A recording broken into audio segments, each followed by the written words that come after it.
พญาอันเต็นไปด้วยสัจธรรมทั้งสี่นั้นหากเป็นสามคือว่าสัจจญาณกิจจญาณกัตตญาณว่าอันส่วนว่าจักขุงคือพญาอาเลงหันธรรมตั้งมวลก็เกิดมีแก่ปตถาคตวิชาพญาอันรู้ธรรมวิเศษยิ่งนักก็บังเกิดมีแก่ปตถาคตอโลโกรัสเมคือพญาอันรุ่งเรืองส่องแจ้งหันธรรมตั้งมวลก็เกิดมีแก่ปตถาคตในธรรมทั้งหลายอันพระตถาคตบ่ได้ฟังในสำนักแห่งปุกละผู้ใดผู้หนึ่งในกาละเมื่อก่อนโดยอาการทุกดังมวลฝูงนี้ชื่อว่าทุกขานิละอริยสัจจะแลส่วนวัตตาคือพญาอาเลงหันธรรมตั้งมวลก็เกิดมีแก่พระตถาคตพญาอันรู้ธรรมด้วยประการต่างๆก็เกิดมีแก่ปตถาคตทุกบุคละอันมีปัญญาเปิงกดแขดหมายรู้แล้วตังโคปนิทังทุกขังดูกลาภิกขุทั้งหลายตาคือพญาเลงหันตั้มตั้งมวลก็เกิดมีแก่ปตถาคตพญาอันรู้ยังธรรมวิเศษยิ่งนักก็เกิดมีแก่ปตถาคตรัศมีคือพระญาอันรุ่งเรืองส่องแจ้งหันธรรมตั้งมวลก็เกิดมีแก่ปตถาคตในธรรมตั้งมวลอันปตถาคตบ่ได้ฟังในสำนักแห่งปุกละผู้ใดในกาละเมื่อก่อนตนพระก็ได้ตรัสรู้โดยคำว่าทุกข์ทั้งมวลนี้ว่าเป็นทุกข์แต่แลส่วนว่าทุกขสมุทสัจจะนั้นคือตัณหาทั้งมวลอันมีผู้มีปัญญาหากเพิ่งละเสียตังโคปนิทังทุกขังสมุทัยยัง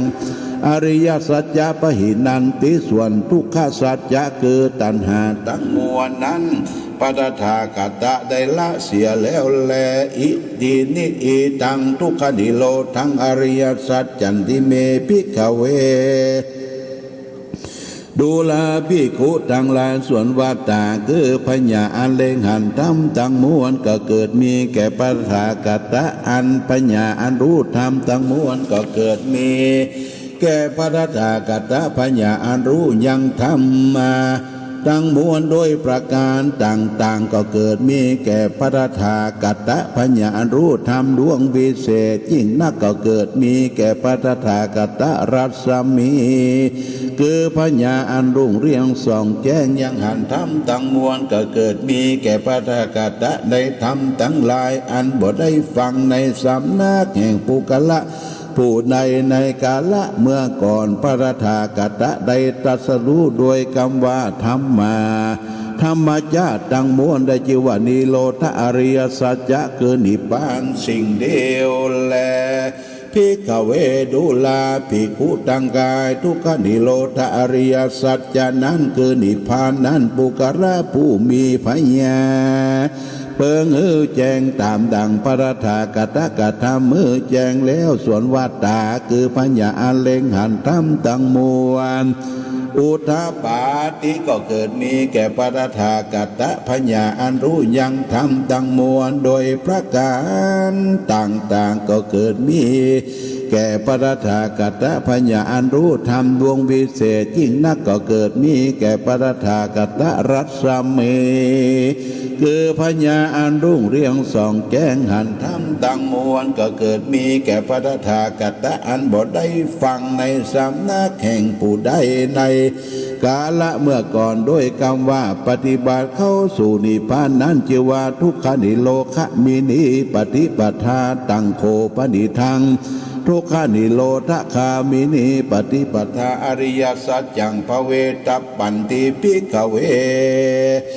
ดูราภิกขุทั้งหลายส่วนตั้งปฏิบัติเข้าสู่นิพพานนั้นอปุกละผู้มีปัญญาเปิงปฏิบัติแต่แล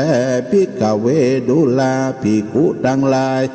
ส่วนนั้นว่าตาคือปัญญาอันเล็งหันธรรมตั้งมวลก็เกิดมีแก่ปตถาคตปัญญาอันรู้ธรรมตั้งมวลก็เกิดมี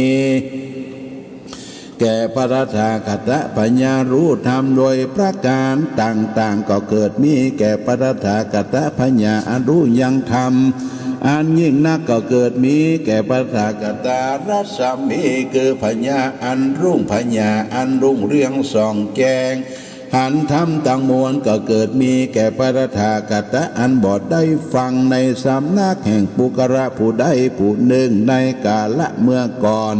พระตถาคตหากได้ตรัสรู้โดยคำว่าทุกขนิโรธมินิปฏิปทาพระหากได้จำเริญแล้วแล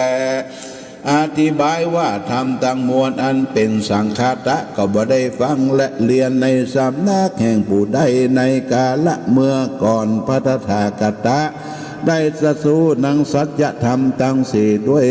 คำว่าอันนี้เป็นสมุทสัจจะอันนี้เป็นมรรคสัจญาณอันรู้ด้วยสัจธรรมตั้งสี่นั้นก็ได้ชื่อว่าสัญญาณแลพญาอันรู้ด้วยคำว่าทุกขนิโรธัสสะเป็นอริปริญาญาปุกระผู้มีปัญญาเปิงโคตแขดมารู้สมุทสัจจะเป็นมหาตพะผู้มีปัญญาเบิงละเสียยังริโรธาสัจจะเป็นสัจจิกตพะเป็นกธรรมมือแจงมรรคสัจจะเป็นภเวตพะเปเปิงจำเริญแต่แลพญาอันรู้สันนี้ก็ได้ชื่อว่ากิจญาณังพญาอันรู้โดยคำว่าทุกขสัจจะก็ได้ผาโกฏแฝดรู้แล้วแลสมุทสัจจะเป็นปหินาตถาคตก็ได้ละเสียแล้วก็ได้กระทำมือแจงและสักกะสัจจะเป็นภวิตะก็หากได้จำเริญแล้วแลพญาอันรู้ธรรมตั้งมวลชื่อว่ากัตตญาณพญาอันรู้เป็นในธรรมตั้งสี่เป็นสามจำพวกโดยประการดังนี้ก็เกิดมีแก่ปตถาคตและญาว่ากี่วันจะเมภิกขเวอิเมสุอริยจัตุอริยสัจเจตุเอวันติภิกขเวดูลาภิกขุตังลาส่วนวายานะพญาอันเล็งหันธรรมตั้งมวลควรแก่อันมีในอริยสัจธรรมทั้งหลายนี้ที่สี่จำพวกนี้ก็ปริวัตสัญญากัตตญาณอันมีอาการใด12คือว่าทุกขสัจจะทุกขปริยายะทุกขปริยาตะทุกขสมุทัยะปหาตัปปะสมุทัยะปหินานิโรธสัจจะนิโรธนิโรธสัจจะนิโรธสัจจิทะตัปปะนิโรธสัจจิกะตภเวตาภทุกขนิโรธมินิปฏิปทาภวิตากะกามประการดังกล่าวมานี้เป็นตัวบริสุทธิ์ยิ่งนักก่อบ่เกิดกี่แก่เมแก่ปฐากตะเตือยาวากินจวาถาบได้ดังอันนาวะปัญจยาสิงพระตถาคตปฏิบัติสิ่งเดียวตราบนั้นเรียกว่าตัดสัมมาสัมพุทธเจ้าอนุตตรังบ่มีธรรมอันร่ำยิงในโลกอันเป็นกับโดยมารอันเป็นกับโดยพรหมอันเป็นกับโดยพราหมณ์และเทวดาทั้งหลายมาโตจาโคเมภิกขเวเมสุจตุสุอริยสัจเจตุเอวันติปริวัตตังทวัตสากรังยะถาภูถังญาณทัสสนังสุวิสุตตังโหสีภิกขเวดูลาภิกขุตังลายส่วนญาณปัญญาอันเล็งหันธรรมอันควรแก่อันมีในอริยสัจธรรมทั้งสี่จำพวกพวกนี้อันเป็นพระวิละวัฏฐาสี่จำพวกมีในอาการใด12โดยพระญาณดังนี้อันบริสุทธิ์ดีหนึ่งนักก็เกิดมีแก่ปฐากตญาโตจะโคในกาลนั้นปัญจัญญาสิงพระตถาคตก็เฮปฏิญาณโดยคำว่าได้ทัตสัมมาสัมพุทธะอันทัตรู้ยังธรรมสังสีอนุตตรังอันเป็นของอันประเสริฐล้ำเลิศกว่าธรรมทั้งหลายในโลกตั้งมวลอันเป็นกับโดยเทวโลกอันเป็นกับโดยมารอันเป็นกับโดยพรหมอันเป็นกับโดยสมณพราหมณ์และหมู่คนและเทวดา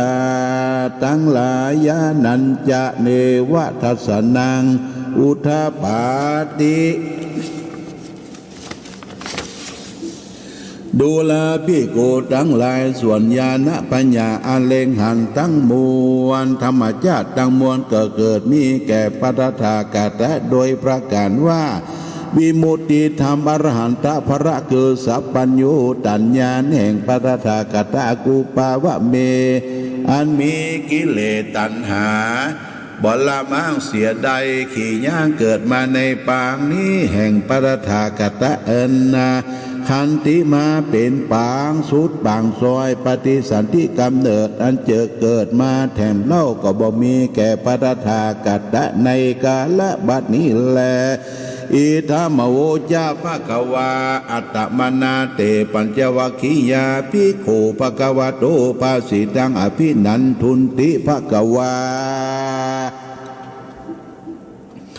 อันว่าพระพุทธเจ้าตนมีภาขยะอันงามก็เทศนาธรรมจักรปวัตนสูตรอันนี้โดยประการดังนี้แลส่วนว่าปัญจวัคคีย์ตั้งหาตนฝูงนั้นก็มีใจอภิโรมโจมจื่นยินดีย่ออัญจุลีพนมตั้งคำหม่อมน้อมนำมาสักการคำพระเบาเทศนาแห่งพระพุทธเจ้าว่าสาธุสาธุภาสิตังตถาคตดังนี้ก็มีวันนั้นแลอิมัสมิงจะปณวยากรสมิงในเมื่อแล้วพระธรรมเทศนาอันนี้แล้วมีคาถาอันใดชื่อว่าเยยากรณะอันพระพุทธเจ้าหากเทศนาโดยประการดังนี้ส่วนธรรมจักรคือโสดาปฏิมัคคญาณอันปราศจากผงธุลีกิเลสอันเป็นมระเหตุมนทินก็คือกิเลสหากกัดไปแล้วก็เกิดมีแก่โกทัญญะเถระเจ้าตนมีอายุโดยคำว่ายังกินจิสังขารธรรมจะธรรมจาตังอันว่าสังขารธรรมอันใดน้อยหนึ่งอันบ่มีสภาวะรู้อันเกิดเป็นดังอันสังขารธรรมอันนั้นอรู้เสียงแต่แลปฏิวัติเตจะภควาธรรมจักเกภุมมาเทวาในเมื่อแล้วพระธรรมเทศนาอันนี้อันว่าพรหมและเทวดาทั้งหลายก็โจมเจิญยินดีก็ส่งเสียงขึ้นไปได้ยินด้วยคำว่าธรรมจักรปวัตนสูตรดวงนี้ล้ำเลิศประเสริฐยิ่งนักอันพระพุทธเจ้าตนมีโสภาขยะหากใดหากเสียยังโลภะโทสะโมหะเสียแล้วก็เทศนาเป็นไปในป่าอิสิปตนามิกทายะอันมีที่ไกลเวียงปรณสีพระมเทวดาทั้งหลายได้ยินมากนักอันว่าผู้กระผู้ใดผู้หนึ่งในโลกนี้ก็บ่อาจจะคือใดเป็นไปได้แหละนาภูมิมานังเทวนังสัตตังสุตัวจตุมหาราชิกาเทวดาสัตตมนุสาวิสุงส่วนว่าเทวดาฝูงอยู่ในจันฟ้าจตุมหาราชิกาได้ยินเสียงแห่งพรหมและเทวดาทั้งหลายก็ส่งเสียงสาธุการก็ปาขึ้นส่งเสียงต่อขึ้นไปบนส่วนว่าเทวดาทั้งหลายอันอยู่จันฟ้าตาวาติงสาการว่าได้ยินเสียงแห่งเทวดาทั้งหลายอันอยู่ในจันฟ้าจตุมหาราชิกานั้นก็ส่งเสียงขึ้นไปบนส่วนว่าเทวดาอันอยู่จันฟ้ายามาการได้ยินเสียงแล้วยังเสียงแห่งเทวดาทั้งหลายอันอยู่จันฟ้าตาวติงสานั้นก็เสียงขึ้นไปบนแลส่วนว่าเทวดาทั้งหลายอันอยู่ในจันฟ้าตุสีดากันได้ยินแล้วก็ส่งเสียงขึ้นไปบนแถมเล่ายามนั้นเทวดาทั้งหลายอันอยู่ในจันฟ้านิมรติการได้ยินเสียงสาธุการดังอันแล้วก็ซ้ำส่งเสียงขึ้นไปบนส่วนว่าเทวดาทั้งหลายอันอยู่จันฟ้าพมปริจาก็ปากันส่งเสียงขึ้นไปบนทัดนั้นแถมเราพรหมอันทั้งหลายอันอยู่จันฟ้ามหาพรหมกันว่าได้ยินเสียงแห่งพรหมทั้งหลายอยู่จันฟ้าพรหมปรหิตาก็ส่งเสียงขึ้นไปบนและส่วนว่าพรหมทั้งหลายอันอยู่ในจันฟ้าปริตาพากันได้ยินเสียงนั้นแล้วก็ส่งเสียงขึ้นไปบนและส่วนว่าพรหมทั้งหลายอันอยู่จันฟ้าอัปปนาภากันได้ยินเสียงแห่งพรหมทั้งหลาย อันอยู่ในชั้นฟ้าปริตาภานั้นก็ส่งเสียงต่อไปขึ้นไปบนสมว่าพรหมทั้งหลายอันอยู่ชั้นฟ้าอาภัสรานั้นการได้ยินเสียงแล้วก็สามส่งขึ้นไปบนแถมเล่ายามนั้นพรหมทั้งหลายอันอยู่ชั้นฟ้าปริตาสุภาการได้ยินเสียงนั้นแล้วก็ส่งเสียงขึ้นไปบนสมว่าพรหมทั้งหลายอันอยู่ชั้นฟ้าอัปปนาภาสุธาการได้ยินเสียงแห่งพรหมทั้งหลายอันอยู่ชั้นฟ้าอาตาตาสันนั้นแล้วก็ซ้ำส่งเสียงขึ้นไปบนอัปปมานาภานังเทวนังสัตตังสุตัวส่วนว่าพรหมทั้งหลายอันอยู่ชั้นฟ้าสุภกินนาหากาการได้ยินเสียงจากพรหมสันนั้นแล้วก็ส่งเสียงขึ้นไปบนและส่วนว่าสุภกินนาหานั้นเทวตังสัตตังสุตัวส่วนว่าพรหมทั้งหลายอันอยู่ชั้นฟ้าอวิหานั้นการได้ยินเสียงนั้นแล้วก็ส่งเสียงขึ้นไปบนแถมเล่าและยามนั้นพรหมทั้งหลายอันอยู่ชั้นฟ้าอาตัปภาการได้ยินเสียงแห่งพรหมทั้งหลายก็ส่งเสียงขึ้นไปบนส่วนว่าพรหมทั้งหลายอันอยู่ชั้นฟ้าสุทัสสานานการว่าได้ยินแล้วก็ส่งเสียงธรรมทั้งหลายอันอยู่ชั้นฟ้าอัตตปานั้นก็ส่งเสียงขึ้นไปบนและส่วนว่าพรหมทั้งหลายอันอยู่ในชั้นฟ้าทุสัตถีนั้นก็ได้สินเสียงแห่งพรหมสันนี้แล้วก็ส่งขึ้นไปบนสุภกินนาหังเทวานังสัตตังสุตัวส่วนว่าพรหมทั้งหลายอันอยู่ชั้นฟ้าอากานิฐานนั้นก็ซ้ำส่งเสียงขึ้นไปบนโดยคำว่าธรรมจักรปวัตนสูตรอันนี้พาเสดยิ่งนักอันพระพุทธเจ้าตนมีโสภาขยะอันงามหากเดสนาเป็นไปในป่าอิสิปตนามิกตายะอันมีจิมไกเวียงปราณาสีก็มีแลธรรมจักรปวัตนสูตรอันนี้สลมก็ดีพรามก็ดีเทวดามารพรหมก็ดีภูกระผู้ใดผู้หนึ่งบ่อาจจะเป็นไปใดแลสัทธะสำเนียงเสียงอันเทวดาพรหมทั้งหลายก็ร้องบอกกล่าวเตือนฮือกันได้ยินนั้นก็ฮือแผ่สลาขึ้นไปถึงโดยแผ่นดินนี้ขึ้นไปตราบต่อเต้าถึงอากาศนิธาพรหมโรคในคณะบัดเดียวมหุตยามเดียวโดยประการดังกล่าวมานี้แลส่วนว่าหมื่นโลกจักรวาลทั้งมวลสังกัมปิไหวขึ้นไปบนสัมภกัมปิตั้งไปลุ่มไปบนสัมภเวทิก็สนั่นหวั่นไหวรอดจุกัมจุไปก็มีแลส่วนว่าโอภารัสสีอันรุ่งเรืองส่องแจ้งประเสริฐรำเริศกว้างขวางยิ่งนักมหาพมานบทใดล่วงคาวนูภาวะแห่งเทวดาทั้งหลายและพรหมทั้งหลายก็ปรากฏอันเกิดมาในโลกนี้โดยอนุภาวะแห่งพระพุทธเจ้าก็มีในกาลยามนั้นแลอัฏฐโขภควะอุทานังอุทาเนสีในกาลนั้นพระพุทธเจ้าก็นำเอาอย่างอุทนกถาอันนี้ว่าพอดูกราโกธัญญะรู้แล้วแลว่าอันก็ได้ชื่อว่าโกธัญญะเถระเจ้าโดยพระญาดังกล่าวนี้แลหิโดยมีแต่แลพระพุทธเจ้าทั้งหลายกันว่าได้ทัดพญาสัพพญูตัญญันแล้วก็เตียนยอม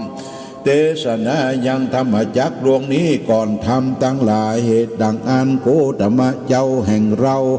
ได้ทัดสัพพัญญูเป็นพระพุทธเจ้าแล้วเอหัมปติมหาพรหมก็ราธนาขอจึงพระพุทธเจ้าเทศนาธรรมในกาลนั้นพระพุทธเจ้าก็เทศนาธรรมจักรกับปวัตนสูตรอันนี้แก่ปัญจวัคคีย์ห้าตนในป่าอิสิปตนามิกตายะในป่าที่ในเดือน10 เพ็งอันเป็นวันเข้าวัดสารนั่นแหละก็เพื่อ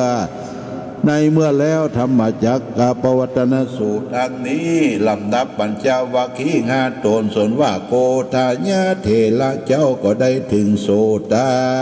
ปฏิภระแม้นสลมทั้งหลายอันมากนักประมาณว่าได้18โปรดได้ถึงมรรคพระธรรมทั้งมวลเหตุได้ฟังธรรม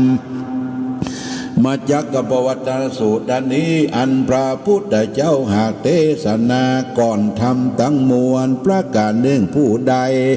ได้สร้างได้เขียนได้ยังดำดวงนี้ได้ปูจาสักการะอันก็มีอันกว้างขวางมากนักก็มีแลอีกก็มีโดยประการดังกล่าวมานี้แลธรรมจักกับปวัตตนสูตรสุดตังนิธิตังขีญา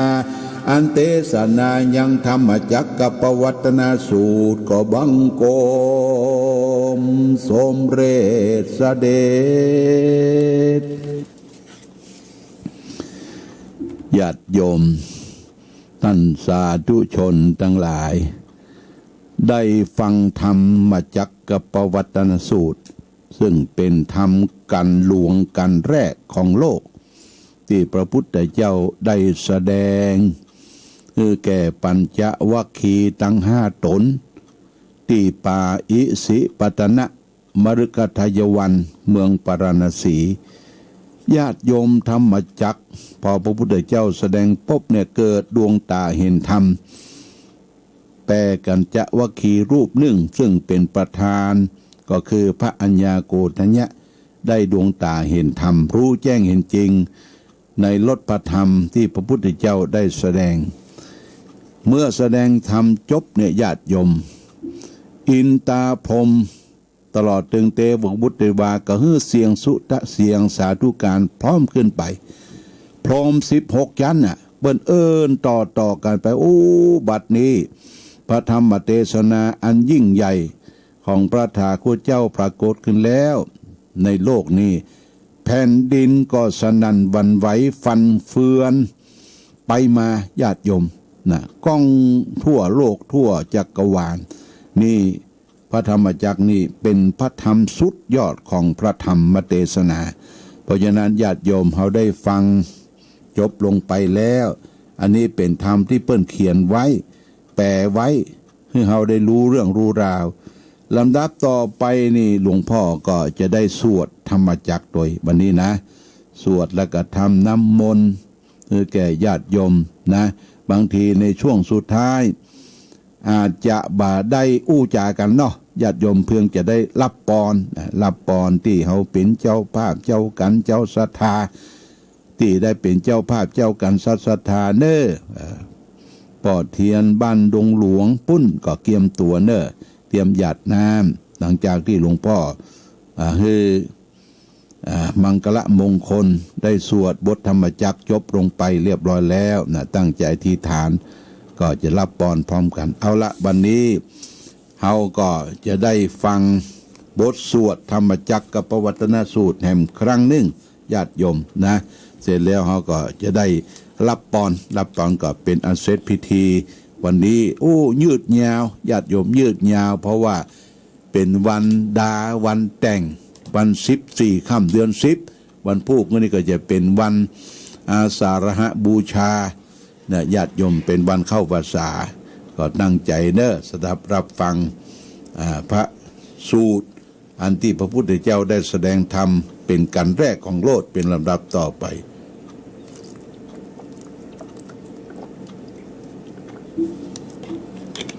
เอาละญาติโยม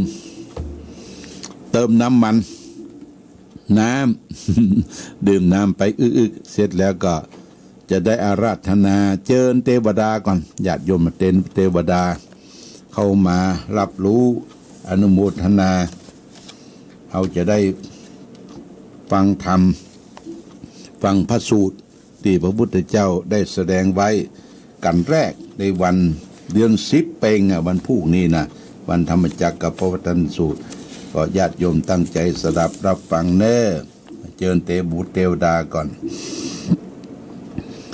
ปริตัวนาเมตังสเมตาปะทันตาอวิคิตาจิตาปริตังพนันตุสักเกกาเมจะรูเปกิลิสิขลตเตจันตริเควิมาเนทิเปลเตจักเมตลวนาคาเน เคหาวัตถุเมเขเตภูมิธาตโยจตุโรกาปาระราชายามะราชาอินโตเวสสุวรรณราชาริยเมตไตโยโพธิสัตตาวกาทโยอริยสาวกาจะปุถุชนะกัลยาจะสัมมาทิฏฐิเยวะพุทเทปัสสนาธัมเมปัสสนาสังเคปัสสนาพุทเทสกรวาธัมเมสกรวาสังเคสกรวาอิโตทานะโตยวะปานัมปราอิมัสมิงสุจักวาเรสุเทวตานังมุนิลวจานังสาทโบโนสุนันตุธรรมสวนาการโรยัมภตันตาธรรมสวนาการโรยัมภตันตาธรรมสวนาการโรอายัมภตันตะมันตาจักวาเรสุอัตราคาสันตุเทวตาสัทธัมมังมุนิลสัสสะสุนันติสโมคาทังนะโมตัสสะภะคะวะโตอะระหะโตสัมมาสัมพุทธัสสะนะโมตัสสะภะคะวะโตอะระหะโตสัมมาสัมพุทธัสสะนะโมตัสสะภะคะวะโตอะระหะโตสัมมาสัมพุทธัสสะพุทธังสารนังคัจฉามิธัมมังสารนังคัจฉามิสังฆังสารนังคัจฉามิตุติยัมปิพุทธังสารนังคัจฉามิตุติยัมปิธัมมังสารนังคัจฉามิตุติยัมปิสังฆังสารนังคัจฉามิตติยัมปิพุทธังสารนังคัจฉามิตติยัมปิธัมมังสารนังคัจฉามิตติยัมปิสังฆังสารนังคัจฉามิสารณะคัมมานังเอวเมสุตังเอกังสัมมัญญังภควาปาราณสียังวิหารันติอิสิปัตตานิมิคทะเยตัทธังโคภังควาปัญจวัคคีเยภิกขุอามันเตสิเทวะเมภิกขเวอันตาปปาชิเตนะนะเสวิตาปะโยจายังกาเมสุกามาสุกาลิกานุโยโคหิโน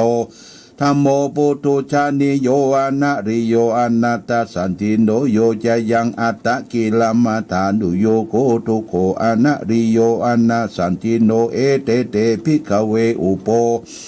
อันเตอนุปาคัมมามัชฌิมาปฏิปทาตถาคเตนะอภิสัมพุทธาจักขุกรณียานะกรณีอุปสัมมายะอภิญญายะ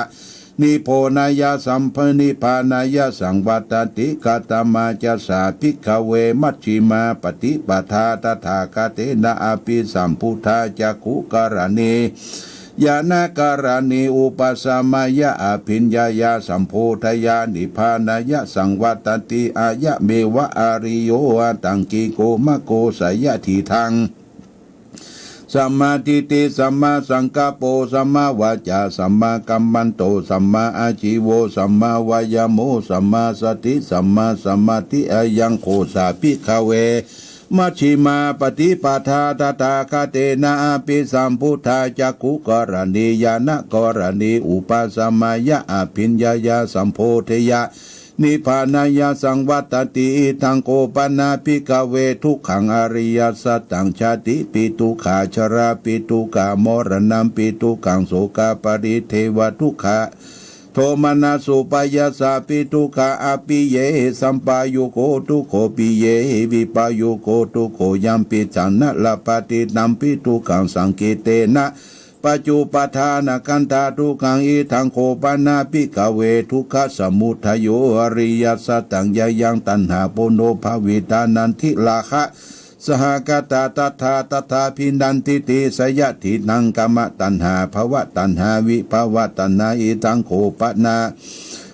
นาภิกขเวทุกขานิโรโตอริยสัจตังโยตัสเสวะตัณหายาเสสะวิราคะนิโรโตจโยปฏินิสโกมุติอนารโยอิทังโคปนาภิกขเวทุกขานิโรธคามินีปฏิปทาอริยสัจตังอายะเมวะอริโยทังกิโกมะโคสยะทีทังสัมมาทิฏฐิสัมมาสังกัปโปสัมมาวาจาสัมมากัมมันโตสัมมาอาชีโวสัมมาวายโมสัมมาสติสัมมาสมาธิดังทุกขังอริยสัจจันติเมภิกขเวบุเพอนานุสุเตสุธัมเมสุจักขุงอุทาปฏิญาณังอุทาปฏิปัญญา อุทาปาติวิชาอุทาปาติอโลโกอุทาปาติตังโคปนิตังทุกขังอริยสัจจังปริญญาตันติเมภิกขเวบุเพอานานุสุเตสุธรรมเมสุจักขุงอุตตปาติญาณังอุตตปาติปัญญาอุตตปาติวิชาอุตตปาติอโลโกอุตตปาติตังโคปนิตังทุกขังอริยสัจจังปริยตันติเมภิกขเวบุเปอนันโนสุเตสุธรรมเมสุจักขุงอุตตปาติญาณังอุตตปาติปัญญาอุตตปาติวิชาอุตตปาติอโลโกอุตตปาติอิทังทุกขสมุทัยโยอริยสัจจันติเมภิกขเวบุเพอนันโนสุเตสุธรรมเมสุจักขุงอุตตปาติญาณังอุตตปาติปัญญาอุตตปาติวิชาอุตตปาติอโลโกอุตตปาติตังโคปนิตังทุกขสมุทัยโยอริยสัจจังปะหะตัมปิติเมภิกขเวบุเพอนันโนสุเตสุธรรมเมสุจักขุงอุตตปาติญาณังอุตตปาติปัญญาอุตตปาติวิชาอุตตปาติอโลโกอุตตปาติตังโคปนิตังทุกขสมุทัยโยอริยสัจจังปะหิตันติเมภิกขเวบุเพอนันโนสุเตสุธรรมเมสุจักขุงอุตตปาติญาณังอุตตปาติปัญญาอุตตปาติวิชาอุตตปาติอโลโกอุตตปาติทางทุกขานิโรธาริยสัจจันติเมภิกขเวบุเพอนันโนสุเตสุธรรมเมสุจักขุงอุตตปาติญาณังอุตตปาติปัญญาอุตตปาติวิชาอุตตปาติอโลโกอุตตปาติตังโคปนิตังทุกขานิโรโตอริยสัจจันชัจจิกตันติเมภิกขเวบุเพอนันโนสุเตสุธรรมเมสุจักขุงอุตตปาติญาณังอุตตปาติปัญญาอุตตปาติวิชาอุตตปาติอโลโกอุตตปาติตังโคปนิตังทุกขานิโรโทอริยสัจจังชัจจิตันติเมภิกขเวบุเพอนันโนสุเตสุธรรมเมสุจักขุงอุตตปาติญาณังอุตตปาติปัญญาอุตตปาติวิชาอุตตปาติอโลโกอุตตปาติตังทุกขานิโรธคามินีปฏิปทาอริยสัจจันติเมภิกขเวบุเพอนันโนสุเตสุธรรมเมสุจักขุงอุตตปาติญาณังอุตตปาติปัญญาอุตตปาติวิชาอุตตปาติโลโกอุตตปาติตังโคปนิตังทุกขานิโรธคามินีปฏิปทาอริยสัจจังภวิตตันติเมภิกขเวบุเพอนันโนสุเตสุธรรมเมสุจักขุงอุตตปาติญาณังอุตตปาติปัญญาอุตตปาติวิชาอุตตปาติอโลโกอุตตปาติตังโคปนิตังทุกขานิโรธคามินีปฏิปทาอริยสัจจังภวิตตันติเมภิกขเวบุเพอนันโนสุเตสุธรรมเมสุจักขุงอุตตปาติญาณังอุตตปาติปัญญาอุตตปาติวิชาอุตตปาติอโลโกอุตตปาติยาเวกิวัญจเมภิกขเวอิเมสุจตุสุอริยสัจเจโตเอวันติปริวัตตังทวัตสักกังยถาภูตังยานาทัสสนังนะสุวิสุตังโหสิเนวัตวะหังภิกขเวสเทวเกโลเกสมารเกสปรมเกสัสสะปรมณียปัจฉายเทวสมนุสยานุตตรังสัมมาสัมพุทธิงอภิสัมพุทโธปัญจัญญติงยะโตยะโขเมภิกขเวอิเมสุจตุสุอริยสัจโจเอวันติปริวัตนังทวัตสักกังยะถาภูตังยานาทัสสนังสุวิสุตังโหสีอัตวหังภิกขเวสเทวเกโลเกสมารเกสพรหมเกสัตตพรหมนิยาปัจฉายะเทวมนุสยังอนุตตรังสัมมาสัมพุทธิงอภิสัมพุทโธปัญจัญญาติญาณัญจามปนาเมทัสสมิงอุตตปฏิอกุบาเวมิมุติอามันติมาชันตินัตถินะปุณปโวติอิตัมโมจะภะคะวาตัมมนาปัญจวัคคียาภิกขุภะคะวะโตภาสิตังอภินันทุงอิมัสสมิงจปนาวายรสมิงปัญญมัตเตยสมันโตโกตัญญะวิลาสังวิตะบารังธรรมจักขุงอุตตปฏิยังกินจิสมุทัยธรรมังสัพปันตังนิโรธรรมันติปวัตติเตจะภะคะวา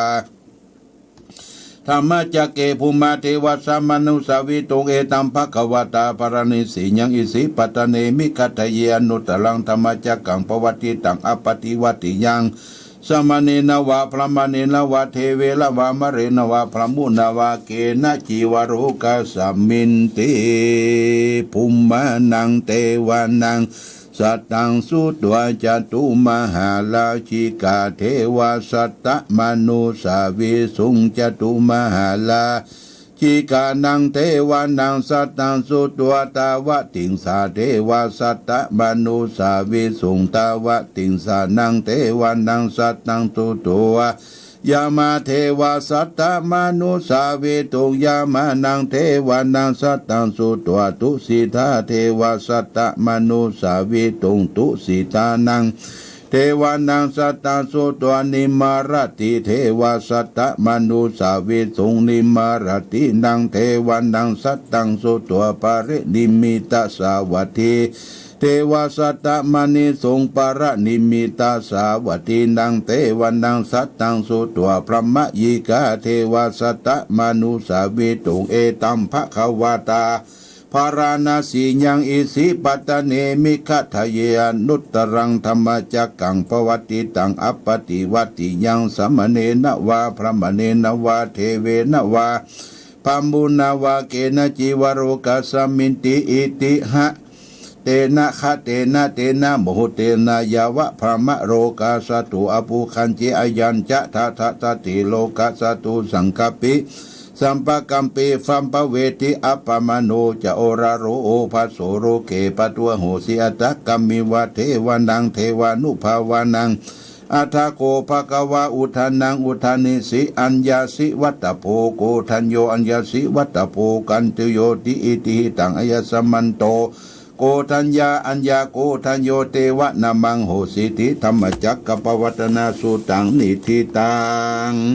ยานิทัพภูตานิสมากาตานิภุมมานิวายานิวะอันตริเคตถาคตังเทวมนุสภูทิทังอัตถาคเตสเปวะภูตาสุมนาภวันตัวตุปิสังกัญจสุนันตุภาสิตังตัสมัยภูตานิสามิตังสเปเมตังกโลกามนุจิยาปัจฉายะทิวาจารโตจารันติเยภรินตัสมัยเนลขันตาปมัตตายังกินจิวิตังอิทวาหุลังวาสักเกสุวายังรัตนังปณิตังนาโนสมาเทตตากเตนะหิธรรมปิภูเตลัตนังปณิตังเอเตนะสัจจินะสุวันตุขันยังวิลาคังอมตังปณิตังตยสกาสักยมุนีสมัยโตนะธรรมเมนะสมาติกินจิธรรมเปธรรมเมรัตนังปณิตังเอเตนะสัจจินะสุวันตุดัมพุทธเสโธปริวันนายิสุจิงสมาธิมันนันตริกัญญมโหสมาธินาเตนะสมุนวิชติตัมปิธรรมเมรัตนังปณิตังเอเตนะสัจจินะสุวันตุเยปุคาราอัตตาสตังปัสสตาเยเอตานิภูคณิโยหุนติเตทักขินายาพุทธสสาวกะเอเตสุทินันมหาปรานิตัมปิสังเคลัตนังปณิตังเอเตนะสัจจินะสุวันตุเยสุปยุตตามนัสสะทันเดนานิกามิโนโคตมัสสนามิติปฏิปตาอามาตังเวกังหรตามุตานิปุติปุญชมานาอิตัมปิสังเคลัตนังปณิตังเอเตนะสัจจินะสุวันตุยะทินทกิโลปัทวิงสีโตสียาจตุมพิวัตเตนิอสัมปกปิโยปัตุปมังสปุริสังวัฏามิโยอริยสัจจาเนเวจาปัสสติธัมปิสังเคลัตนังปณิตังเอเตนะสัจจินะสุวันตุอาเยอริยสัจจานิวิภัจจันติคัมปริปัญเยเตตุเตสิตานิปัญจสีเตโอติทุปปมันตานะเปภวังอัฏฐมาปิยันติธัมปิสังเคลัตนังปณิตังเอเตนะสัจจินะสุวัติอุโตสาวัสสะสัสนะสัมปัสสยายะตตุธรรมามหิตาภวันติสักยะทิฏฐิวิจิกิตันติสิรปตังบาติทัตตะกินจิปหุปัจจาเสหินาวิปมุตโตโรนาจาทิธามิอัฏฐภูกาตุงอิตัมปิสังเคลัตนังปณิตังเอเตนะสัจจินะสุวัติอุโตกินจาปิโสกัมมังกโรติปะปะกังกายเยนะวะเจ้าตเตสนาภะโปโสตัสสะปฏิจานาอภปาทิตาปตตาวุตาติธรรมปิสังเคลัตนังปณิตังเอเตนะสัจจินะสุวันตุวนะปะคุมเพยถาพุสติกิงเฮทักเกกิมามนะเสปัทธะเมนติมเหปัตุปมังสัมภวรังอเทสเยนิพพานะคามิงปรมังหิตายะอิธัมปิพุเทลัตนังปณิตังเอเตนะสัจจินะสุวัตุนุวะโรวะรัญโยวราโตวรหารวานุตตโรธรรมวรังอาเทสยิอิธัมปิพุเทลัตนังปณิตังเอเตนะสัจจินะสุวัตุนุขีนังปุลานังนาวังนาทิสัมภวังวิรัตติยติเกภวสมินเตขินาพิจาวิลุนีจันทานิปันติเลยะถายัมปติโพ อิธัมปิสังเกลัตนังปณิตังเอเตนะสัจจินะสุวันติอุนตุยานิทัพพุตานิสมากตานิภุมมานิวายานิวะอันตลิเกตตากตังเทวมนุสสปุตินังพุทธานามัสสมาสุวัติอุนตุยานิทัพพุตานิสมากตานิภุมมานิวายานิวะอันตลิเกตตากตังเทวมนุสสปุติตังธรรมนามัสสมาสุวันติยานิทัพพุตานิสมากตานิภุมมานิวายานิวะอันตลิเกตตากตังเทวมนุสสปุติตังสังฆานามัสสมาสุวัติอุนตุรัตนะสุตังยะโตหังภาคินีอาลิยายะชาติยาชาโตนาปิชานามามิสันจิจะปานังชีวิกาวโรเปนะเตนะสัจเจนะ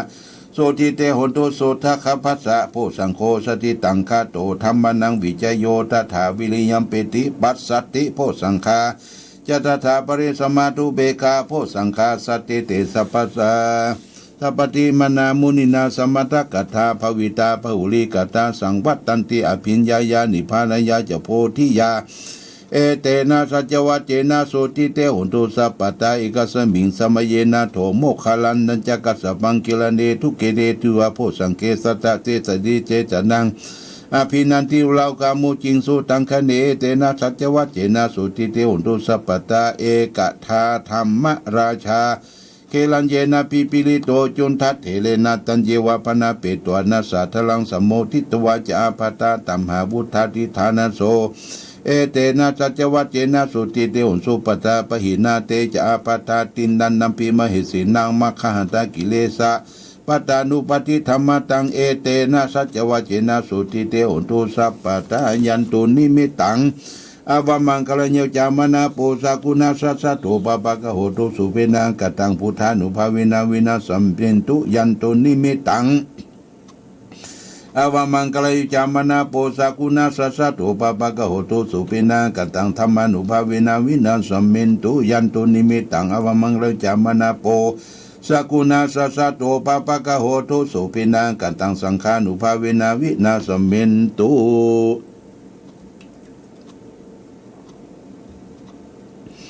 มหากรุณิโกนาโตอิตายะสัพพปะนินังปุเรตวาปารมีสัพพปะโตสัมโพธิมุตตมังเอเตนะสัจวัจเจนะอุนตุเตชยมังกลาชยันโตโพธิยโมเลสักยานันนันติวากโนเอวังตวังวิจโยโอหิจยัสสุสัญญมังกเลอปาราชิตอปรังเกสีเสปทวิบุคเลอภิเสเกสัพพปุตานาคัปโตปโมตติสุนักตังสุมังกลังสุปปตังสุทิตังสุขโนสุโมโตจะสุยิตังพระมจาริสุปัทกินังกายกัมมังวาจากัมมังปัทกินังมโนกัมมังปณิทิเตปัทกินานิกัตวันนลพันตเตปัทกิริโสอัทรโตสุกิโตวิลุนโหพุทธศาสเนโลโกสุกิตาอุติสหัสปิยติปิสาอัทรตาสุกิตาวิลุนหาพุทธศาสเนโลกาสุกิตาอุติสหัสปิยติปิเตอัทรตาสุกิตาวิลุนหาพุทธศาสเนโลกาสุกิตาอุติสหัสปิยติปินัตถิเมสารนังอัญญังพุทโธเมสารนังวลังเอเตนะจัจวัจเจนะอุตุเตชยมังกลังนัตถิเมสารนังอัญญังธัมโมเมสารนังวลังเอเตนะจัจวัจเจนะอุตุเตชยมังกลังนัตถิเมสารนังอัญญังสังโฆเมสารนังวลังเอเตนะจัจวัจเจนะอุตุเตชยมังกลังยังกินจิรัตนังโลเกวิสัติวิวิตังพุทโธรัตนังพุทธสมานาติตัสสมาโสติงภวันตุเตยังกินจิรัตนังโลเกวิสัติวิวิตังพุทโธรัตนังธรรมสมานาติตัสสมาโสติภวันตุเตยังกินจิรัตนังโลเกวิสัติวิวิตังพุทโธรัตนังสังฆสมานาติตัสสมาโสติภวันตุเตหิริโอตปัสสัมปนาสุขสมาธรรมสมาหิโตสันโตสัพพุริสาโลเกเทวธรรมติวุจเรสันติปะกาปัตตนาสันติปัตตาวัญจนามาตาปิตาชเนกันตาชติเวตังปฏิกัมมังจาญาชนากาตาพุทธเชตวามรังสวานังจตุสัตตังบันตังลัสัญญีปีวิสุนลาสัพพตนังกัลลัตโยพุทธาตวิสตินายกาสเปปฏิติตาไมหังมัตตะเกติมุลิสาลาสิเสปฏิติโตไมหังพุทโธธรรมโมทวีจโนสังโฆปฏิติโตไมหังอุเร สัพพุคันตันเยเมอนุรุตโตสาริปุตโตจตกิเนโกตัญโยปิติปะกัสสมิมุกรโนเจวมังเกตกิเนวัสเนมังหังอสุงอนันตาราหุรักกัสสะโปจมหานาโบบัตุมะมะสุดะเกกิตันเตปิติกัสสมิสุริโยปปังกะโลนิสินโดสิริสัมปันโนโคโรปิโตมุนีปุงกโมกุมลกัสสะโปเทโลมเหจิตวัตตะโกโสมหังวัตเตนินิจังปฏิตานิกุณกัญโยปุญโยอังคุลิโมลจะอุบาลินันทสีบาลิไม่ปัญจมหิติลานาลติติลกามามะเสสิสิติมหาติลาชิตาวันตาชินโนลตาชลันตาศิลาติสินาอังคามังเกตุสันติตารัตนาปุระตัวสิทักกิเนเมตสุดากังทัสสะกังปัสสะตัวสิวามิอังคุลิมาลกังกันตามบุระปฏิอันเตียตาอัตตินาสุดากังกัสเสทัสนังเสสาบาระสันตินาสินานาพลังสัญยุเตธรรมปกราเทงวัสโตเมสะเกสะกะเจนาสัมมาสัมพุทธปัญจเลวตาปิตาชิตตาปริชัตตาทุปัตตวาเสถาวินัยัญโจอนันตกุณาเตชนะชิลามาจัมวิมิหาลันติมิหาลตาวิหาลันตังมหิตาเลสัตตาปรินตุมังสเปเตมหาปุริสัสปายเจวะเมกโตระโกสุระโกปุถานุภาวินาชิตุปัตตโวธรรมานุภาวินาศิลสังโฆสังฆานุภาเวนะสิตันตรโยจามิธรรมานุภาวะปริตุติชยาปันตละกถานิทิตาอาทิอุณนาจาวิจโยธรรมโมโลเกอนุตตโลสัพพสัตตาหิตตายะตังตวงขันธ์หิเตวะเตปริวะเจระจะกันเตอมนุเสหิปวะเกพยเกนะเสวิเทปุติยังกัสมารณามันมมุตตาปิตัวกรรมจริตังตะเลตเทวานุภาเวนะอุตุเทวสุขิตตาสัตตสุตติลังสมัทยธรรมสุจาริตังจเลตเสวานุภาเวนะอุตุเทวสุขิตตาลิขิตังทิติตังภูทังทาลานังวาจานังกลุงปะเลทังเทศนันตุตตัสสะยุปวัตเตติสกตัวพุทธลัตตานังโอสัตังอุตตมังวารังหิตังเทวมนุสสนังพุทธเตเสนาสุตินานาสันตุปัตตวาสเปทุกาวุปัสสมินตุเตสกตัวธรรมรัตตานังโอสัตังอุตตมังวารังปาลิลาหุปัสสมนังธรรมเตเสนาสุตินานาสันตุปัตตวาสเปพญาวุปัสสมินตุเตสกตัวสังขารัตนังโอสัตังอุตตมังวารังอาหุนายังปะหุนายังสังกเตเสนาสุตินานาสันตุปัตตวาสเปโลกาวุปัสสมินตุเตเพสัจจังเทวมนุสนังกตุกังติติตังละสังอัมพิลังละวันเจวะสัพพยติวินาสันตุเอกตเวติจตุปัญจสัตตตินันตถายาวัตุขาวินาสันตุชีวิธานันตตันตุเตชีวิธานันตตันตสาอายุวันนังสุขังพลังชีวิธานานุภาเวนะอุนตุเทวสุเขตตาชีวิธานันเจโยทัตตาอุสตังอุตตมังวรังสาลีลังทุกขังในสิติเพสัจจังธนามุตตมันตัสสมากาลยะกัลยังนิตังยังสัพพยังปุญญานิปัลโลกัสมิงปฏิตาหุติปปะดินังอิมินาชีวิตตินาตุมกังกิงภวิตติติกายุกาสัตตาอุนตุสุขิตาอุตุสัพพทาโยโสสักกะจังศีลวันติสุตติสุนานาธนังวรังตัตัวชีวิตทานังมหาพรังเอวังมหิติกาอิสายติตังปุญญสัมปตาตัสสมาธิลาปัสสังสันติปันติตากาตายะปุณตติอติอุณจาวิจัยโยนิธิโตอาทิโลเกศีละคุณโนสัจจังโสจยานุตตยาเตนะสัจเจนะกังหามิสัจจะกิริยามนุตตลังอวัจจิตัวธรรมะพลังชลิตัวบุพเกสิเนสัจจะปรมมัสสายาสัจจะกิริยามหังสันติปะขาปัตนาสันติปัตตาวัญจนามาตาปิตาชนิกันตังชาตะเวทปฏิกามะสหสัจเจพเตไมหังมหาปัจฉลิโตสีขีวัดสีสีโสรสะกลิสานิอุตกังปัตตวยทาสีขีสัจเจนะเมสโมนติเอสามีสัจจะปะระมีติพุทโธมังกลสัมพุทโธสัมพุทโธพุทธโมตโมพุทธมังกลมังกัมมาสัพพะทุกขาสัพพะพยาสัพพะโรกาอุปัสสมินตุเตทุกขปัตตาจนิทุกขาพยาปัตตาจนิพยาโสกปัตตาจนิโสกาโหนตุสัพเพปิปานิโนเอตาวาตาจาเมสัพพตังปุญญาสัพพันตังสัพเพเทวานุโมตันตุสัพพสัมปติสิทธิยาทานันตุสัทธายาสีลังรักันตุสัพพตาภวะพิลันตาหนตุขัจฉันตุเทวตากตาสัพเพปุตตาปรปัตตาปัจเจกันัญจยังภ รังอรหันตานันเจเตนารักขังปันตามิสาปะโสสุโขพุทธานังอุปโตสุขาสัทธรรมเตสนาสุขาสังคัสสะสามัคคีสมัคกันนังตโพสุโขคัตติโยเสโตสเนตัสสมิเยโคตาปฏิชายิโนวิชาจารณะปัมปโนโสเสโทเทวมนุเสติวัตปฏิอาทิโตลติมาปฏิจันทิมาสันนโตคติโยตาปฏิทายิตาปฏิพรหมโนอัฏฐสัพพะโหระตังพุทโธตาปฏิเตสะสาอโรคะญาปรมาราภาสันทุถี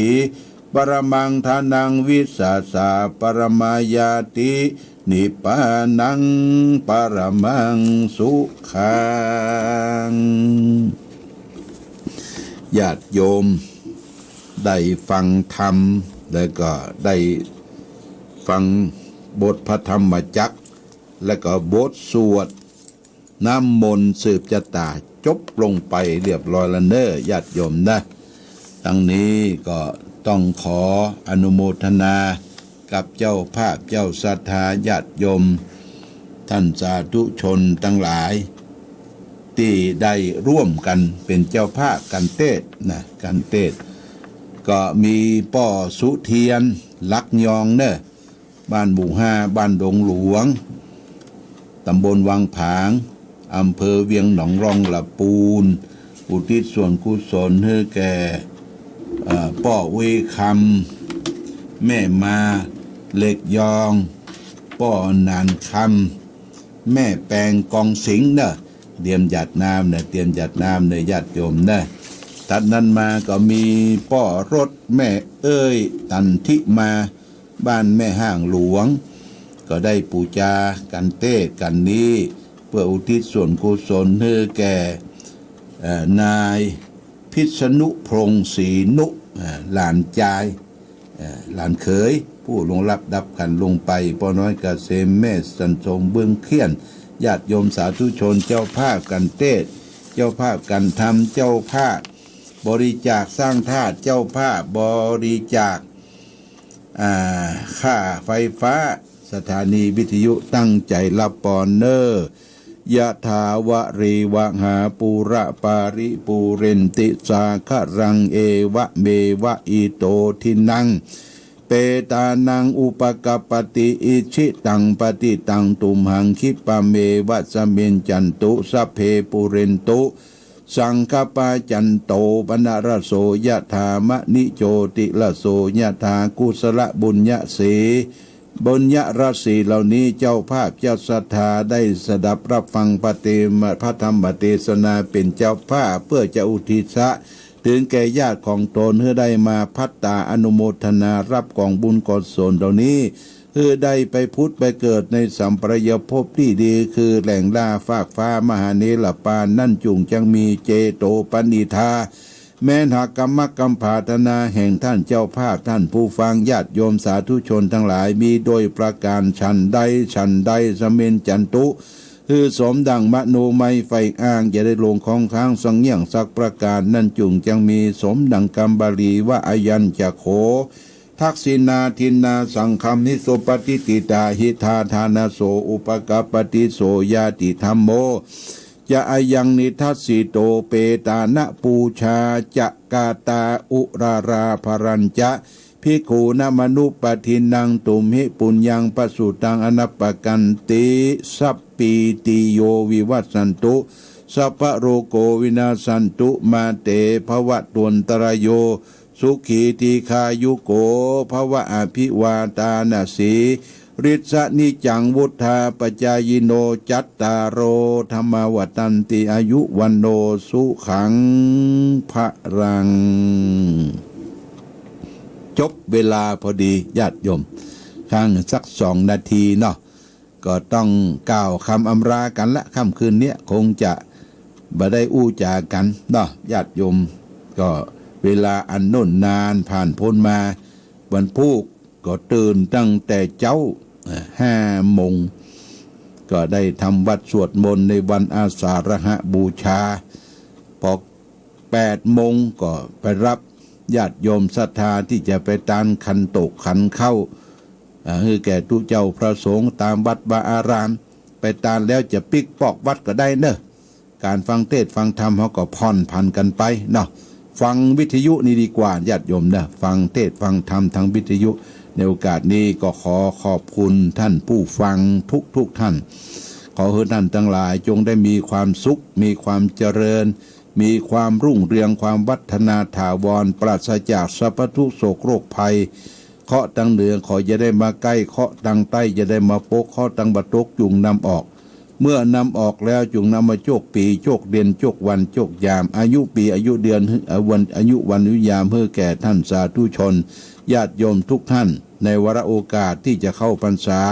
ความโดยอวยพรให้กับออกศรัทธาจงได้อยู่ดีมีสุขมีใจเหมือนกันทุกท่านทุกคนโดยเถิด